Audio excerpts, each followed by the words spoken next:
Natanggap lang namin kaninang umaga. Hindi ko pa namin nababasa ng talagang malaliman dahil as you know, we were in the marking. No? But masabi ko lang is we will respond. No? We will formally respond to the manifestation. Hinihiling nilang buksan na yung BIR box containing the tax records of the Vice President. Anyway, nasa marking naman na daw kayo ng documentary evidence. Would you allow that, sir? We'll just wait na lang po, no, for our formal response.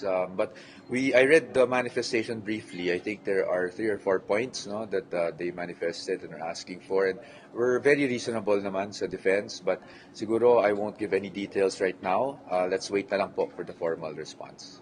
Sir, yung kalagayan nyo ngayon na hindi matapos, in any way will that affect the July 6 start of the trial? Sa ngayon, hindi namin pa iniisip kung makaka-apekto kasi talagang ang priority po natin ay mapabilis nga talaga. And today, I think, lalo pang napabilis, no? Because as we said yesterday, there were adjustments made, meaning yung Article 2, dalawa na yung marking station sila o dalawang groups na yung nagmamarka ng mga dokumento. So, I think sa kanila nga, medyo confident sila na matatapos sila by, I guess, tomorrow, matatapos na sila. So, Article 1 naman, I was in the Article 1 marking, mas mabilis kami this morning. No? We devise ways para mapabilis lalo yung marking. So, talagang nagtatrabaho kami ngayon para umabot tayo at hindi masyadong ma-extend itong pre-trial conference. So hopefully matapos naman. Pero mag-extend talaga siya hanggang 7 mamaya. Tonight, ang abiso po sa amin is hanggang 7 p.m. ang marking natin today. No? Pero positive kayo, sir, na matatapos lahat by tomorrow? By tomorrow, I cannot say, honestly. I cannot say, especially for Article 1, I cannot say. Dahil lang sa volume of documents talaga. As you heard, there are 4,000 documents on the side of the prosecution. Of course, there's the same number on the side of the defense, and we're talking only about acknowledgement receipts. No? Meron pang mga main documents yan, reports, etc. So, marami po talagang dokumento. As I've been saying the past few days, I think both sides naman po are really looking to finish the pre-trial conference as soon as possible. Attorney, doon po lang balikan ko lang po yung sealed box from BIR. Meron bang concerns doon ang defense team? Kasi I remember, meron naging concerns na pati yung assets or wealth ng Vice President even before she was VP ay nauungkat. Magkaibang bagay naman po yun. Unang-una, doon sa BIR box, I'd like to say, hintayin na lang po natin yung formal response namin. No?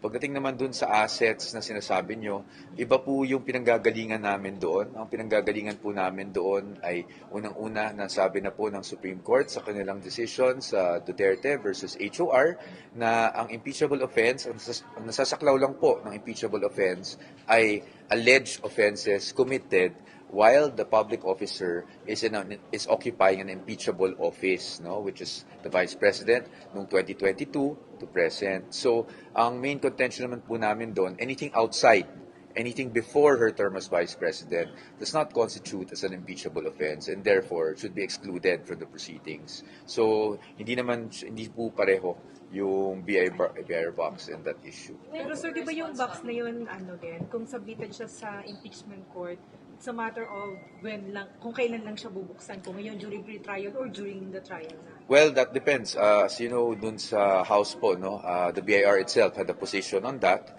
So kami, kahit kung gusto ko kayong sagutin ngayon, sa totoo lang, hintayin na lang po natin yung formal response namin. When is the formal response coming in, sir?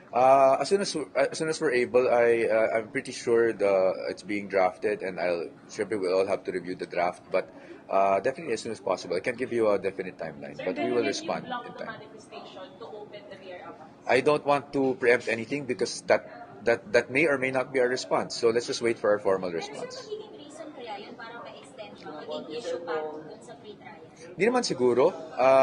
As I've said, kami po, we're reasonable people. So, konting pasensya lang. Hintayin nyo lang po yung formal response. Kasi, as you know, kami sa defense, no, sumasagot lang kami sa tamang forum, sa tamang pamamaraan. They filed a manifestation, and tama naman po yun. And kami, we will have to submit our comment or our response to that manifestation. So, meron pang tatlo dun sa manifestation. Yung isa is Filipino and English ang gamitin. One is, another is public prosecutor and Apa. public- Naintindihan naman po natin lahat ng pinanggagalingan ng manifestation ng prosecution. That's why, sabi ko nga po, hindi ko muna i-discuss. Kasi pag diniscuss ko po yun, I will preempt yung response namin, hindi po ba? So, itin na lang po namin yung formal response. But again, the defense, is composed of reasonable lawyers. So, lahat naman po hindi naman po tayo magiging cause of any delay or magbablock ng kung ano man kung naayon naman sa batas yung mga hinihingi. Yung marking of evidence, dead set kayo na dapat tapos bukas o may possibility hanggang next week? Yan ang target, no? Yan talaga ang target natin. Kaya nga mag-extend hanggang 7 ngayon, kaya tayo nagde-devise ng ways. So, alam niyo, kami rin naman, ayaw naming tumagal na ito. Kasi, as you know, kung ang schedule natin ay July 6 for the first day of trial. Gusto rin naman namin ng enough time para makapag-prepare na kami, look forward to trial itself, no? Kasi unang-una, pagkatapos ng pre-trial conference, para po sa kaalaman din ng ating mga kababayan, ang susunod na lalabas dyan is yung pre-trial order. So ito yung kung ano yung result ng pre-trial conference. At pagkatapos nun, kailangan pa namin magkomento. Kung sakali mang sa tingin namin kinakailangan magkomento, magkokomento pa tayo sa pre-trial order. So sa atin, talagang gusto natin as soon as possible matapos to. So we're hoping. Ilang days po ang given sa inyo to comment? Pinarito mo ba si trial order? Wala pa po eh. So we're waiting actually. We're waiting for them to tell us kung ilang days. But also the Senate has been very reasonable also with the periods allotted to us. No? In fact, kung matatandaan nyo itong schedule na to, talaga namang, kasi sinasabi natin na medyo matagal, pero it's within the schedule kasi hanggang June 25 naman talaga yung original schedule ng pre-trial conference. So sa atin lang, napansin natin na napakaraming mga dokumento. So as much as possible, syempre, we'd like to meet that schedule given to us. On the sealed box, sir, can the clerk of court make a ruling? That will be for the impeachment court actually, So, not the clerk of court. The clerk of court can never make a ruling po kasi.